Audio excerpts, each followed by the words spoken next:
বিসমিল্লাহির রহমানির রহিম। প্রিয় দেশবাসী, আসসালামু আলাইকুম। আজকে আমি আপনাদের সাথে একটি বিষয় নিয়ে খুব সংক্ষেপে দুটি কথা বলতে চাই।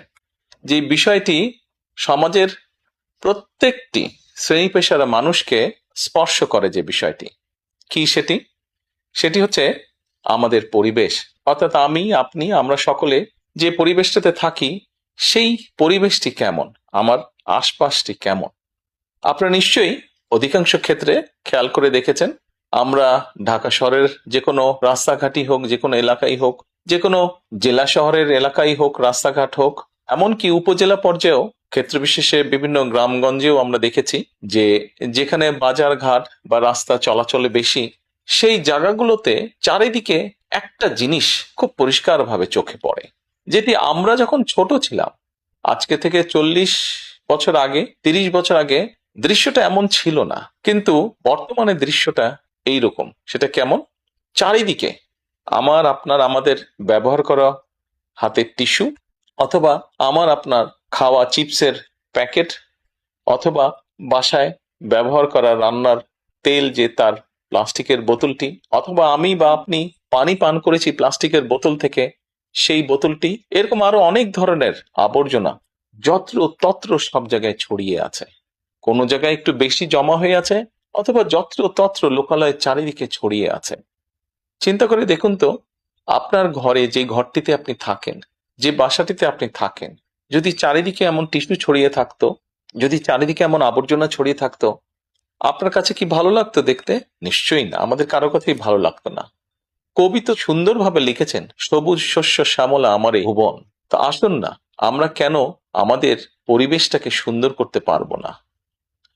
বাংলাদেশের অধিকাংশ মানুষই পায়ে হেঁটে চলে, অথবা রিকশায় যায়, অথবা বাসে চলাচল করে। এই মানুষগুলো যখন রাস্তা পার হয়, বিভিন্ন জায়গায় যখন আবর্জনা জমে থাকে, ময়লা থাকে, এই মানুষগুলোর কিন্তু অনেক কষ্ট হয়, বিভিন্ন জায়গায় অনেক দুর্গন্ধ হয় আবর্জনা জমে থাকে।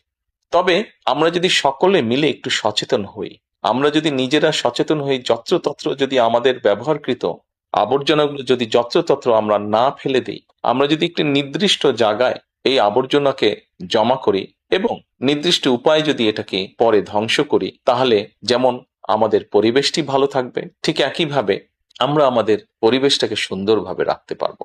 দেখুন, অনেক জায়গায় আমি দেখেছি, গত কয়েক মাসে যখন আমি দেশের বিভিন্ন জায়গায় গিয়েছি, হয়তো কোনো একটি পুকুরের পাশ দিয়ে যাচ্ছি, দেখেছি পুকুরের ভিতরে বিভিন্ন রকম ময়লা স্তূপ হয়ে পড়ে আছে, অথবা পুকুর পাড়ে বিভিন্ন ময়লা স্তূপ হয়ে পড়ে আছে। অথচ একসময় কিন্তু এই পুকুর পাড়ে এই মানুষ বিকেলে বসতো, গল্প করত পরিবার পরিজন নিয়ে, কিন্তু এখন আবর্জনার জন্য সেটি সম্ভব হয় না। ঢাকা শহরেও বিভিন্ন পার্ক আছে, বিভিন্ন জেলা শহরেও বিভিন্ন পার্ক আছে।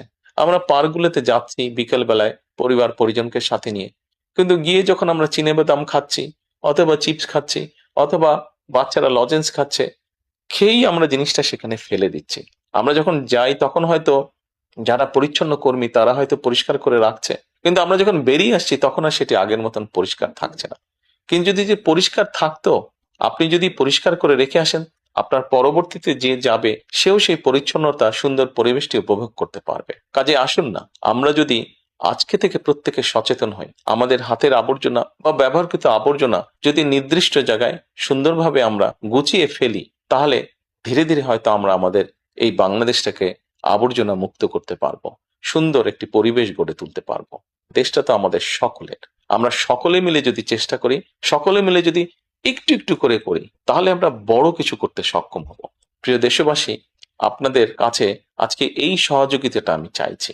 আমরা সকলে মিলে আসুন, চেষ্টা করি আমাদের দেশটিকে পরিষ্কার সুন্দর রাখতে। আমরা সকলে মিলে চেষ্টা করি আমাদের পরিবেশটিকে সুন্দর পরিষ্কার রাখতে, যা নিশ্চিত করবে আমাদের আগামী দিনের বংশধরদের জন্য একটি সুস্থ দেশ, সুস্থ পরিবেশ।